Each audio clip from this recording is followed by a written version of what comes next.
તો જે રીતે આપણે જોઈ રહ્યા છીએ કે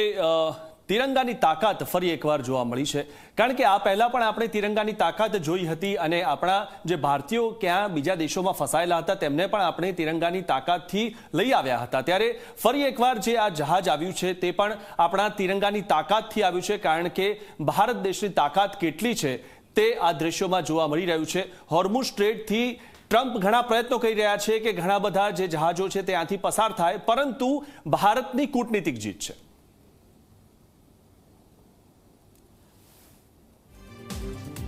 તો હોર્મુઝ સ્ટ્રેટ પાર કરીને ભારત આવ્યું છે આ જહાજ, અને સૌથી મહત્વની વાત એ છે કે તમામ ભારતીયો હવે ચિંતા મુક્ત થઈ જવાની જરૂર છે, કારણ કે એલપીજી ગેસનો જે સ્ટોક ખૂટી ગયો હતો તેવી વાત દરેકને લાગી રહી હતી। પોતાના ઘરમાં ભલે એલપીજી સ્ટોક હોય, પરંતુ બીજા એલપીજી ગેસના સિલિન્ડર લેવા માટેની જે લાઈનો લાગી હતી, પરંતુ આ દ્રશ્યો આપ જોઈ શકો છો કે હવે એલપીજીની કોઈ જ મુશ્કેલી નડવાની નથી,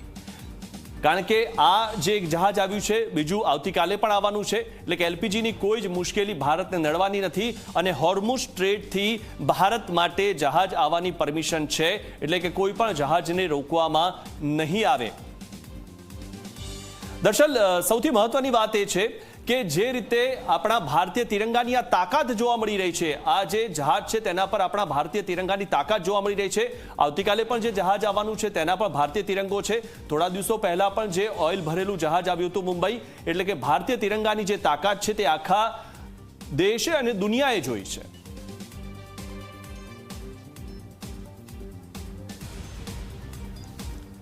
ચોક્કસથી ભારતીય તિરંગાની તાકાત જે છે અહીંયા દેખાઈ રહી છે, અને જે પ્રકારે ભારત અહીંયા પ્રગતિ કરી રહ્યો છે, વિકાસ કરી રહ્યો છે, જે પ્રકારે એ કેન્દ્ર સરકાર કામગીરી કરી રહી છે, અને એ કેન્દ્ર સરકારમાં બેઠેલા લોકો અને ખાસ કરીને પ્રધાનમંત્રી નરેન્દ્ર મોદી જે પ્રકારે કામગીરી કરી રહ્યા છે, એ કામગીરીની જે અહીંયા કહી શકાય છે કે એ બાબતો અહીંયા આપણે જોઈ શકાય છે કે એ પ્રક્રિયા, એ કામગીરી એ સીધી રીતે અહીંયા દેખાઈ આવી રહી છે કે કેટલી મહેનત એ કરવામાં આવી, અને મહેનત જે છે એ રંગ લાવી છે, કામગીરીની મહેનત રંગ લાવી છે, અને આખરે જે કામ બીજા દેશો ન કરી શક્યા એ કામ એ ભારતે કરી બતાવ્યું છે। અને એ બાદ આજે આ એલપીજી જે શિવાલિક જહાજ જે છે એ અહીંયા મુન્દ્રા પોર્ટ ખાતે અહીંયા પહોંચી ચૂક્યું છે, અને તે બાદ હવે આવતીકાલે વધુ એક જહાજ જે છે એ વાડીનાર પોર્ટ ઉપર પહોંચશે, અને બે જહાજ મળીને કુલ 92,700 ટન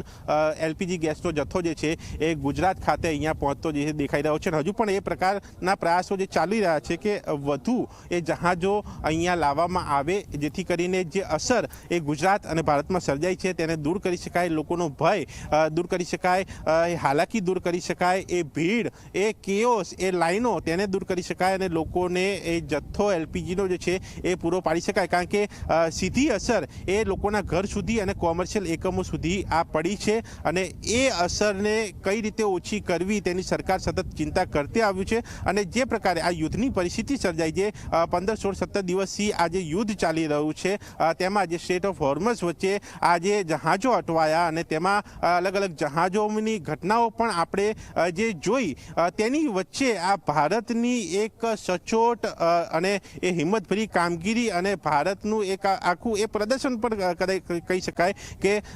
કેવા પ્રકારનું રહ્યું હશે, કે જેના કારણે ભારતને પણ એ અન્ય દેશો જે છે એ મદદ કરી રહ્યા છે। અને માટે આજે આ જહાજ જે છે એ અહીંયા ગુજરાતના એ મુન્દ્રા પોર્ટ ખાતે જે છે તે આવી પહોંચ્યું છે, અને ત્યાં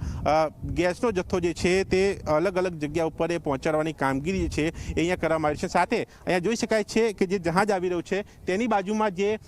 પાઇપલાઇન એરિયા કે જ્યાં રિફિલિંગની કામગીરી કરવામાં આવશે, ત્યાં એક જેસીબી મશીન, એ મશીનરી જે છે એ ફરતી દેખાશે। એ મશીનરીની મદદ લઈને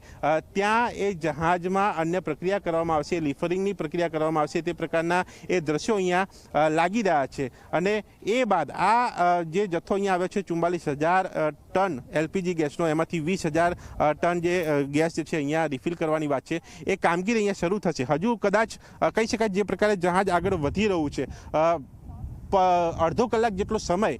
એ લાગી શકે છે એને એક્ઝેક્ટ સેટ થતાં. એ બાદ આગળની પ્રક્રિયા એ રિફિલિંગની જે છે એ શરૂ કરવામાં આવશે અને એ બાદ 20,000 સિવાયનો જે 24,000 મેટ્રિક ટન એલપીજી ગેસનો જથ્થો એ મેંગ્લોર પહોંચાડવાની વાત છે તે પહોંચાડવામાં આવશે અને તેમાં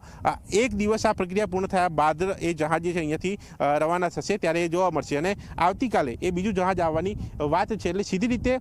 ભારતની તાકાત અહીંયા દેખાય છે, એ સરકારની તાકાત અહીંયા દેખાય છે અને જે પ્રકારે પ્રધાનમંત્રી નરેન્દ્ર મોદી એ અલગ અલગ દેશોના જ્યારે પ્રવાસ કરતા હોય, જ્યારે અલગ દેશો વચ્ચે એ એમઓયુ થતા હોય, એ સંકલન થતું હોય, એ વિકાસની વાતો થતી હોય, એ બીજા દેશોને ભારતમાં કઈ રીતે લાવવા, ભારતને બીજા દેશો સાથે કઈ રીતે જોડવું, એ તમામ પ્રક્રિયા થતી હોય ત્યારે એ પ્રધાનમંત્રી નરેન્દ્ર મોદીની કામગીરી સીધી રીતે લોકોને દેખાઈ આવી છે અને એ ભારતનું પ્રદર્શન, એ ભારતનો એ જુસ્સો, હિંમત એ પણ અહીંયા દેખાઈ આવ્યો છે અને માટે આજે આ જે જહાજ જે છે અન્ય દેશોની સરખામણીમાં પ્રથમ એ ભારતમાં એ ગુજરાત બોર્ડર એ મુન્દ્રા પોર્ટ ખાતે જે છે તે આવી પહોંચ્યું છે અને એના સીધા લાઈવ દ્રશ્યો એ આપ નિહાળી રહ્યા છો કે જે જોઈને પણ એ તમામ નાગરિકોને પણ એક રાહત મળી હશે કે હાશ હવે આ જથ્થો અહીંયા આવ્યો છે એ તેમના ઘર સુધી પહોંચશે અને તેમને રાહત મળશે. એટલે કે આ ખૂબ મોટી બાબત, ખૂબ મહત્ત્વની બાબત અને ખૂબ મોટા રાહતના સમાચાર જે છે તે હાલ અહીંયા જોવા મળી રહ્યા છે અને તેનાથી દરેક નાગરિક, દરેક ભારતવાસી એ ભારતની તાકાતને લઈને, એ તિરંગાની તાકાતને લઈને ગર્વ પણ અનુભવી રહ્યો છે. જી આભાર દર્શલ માહિતી આપવા બદલ.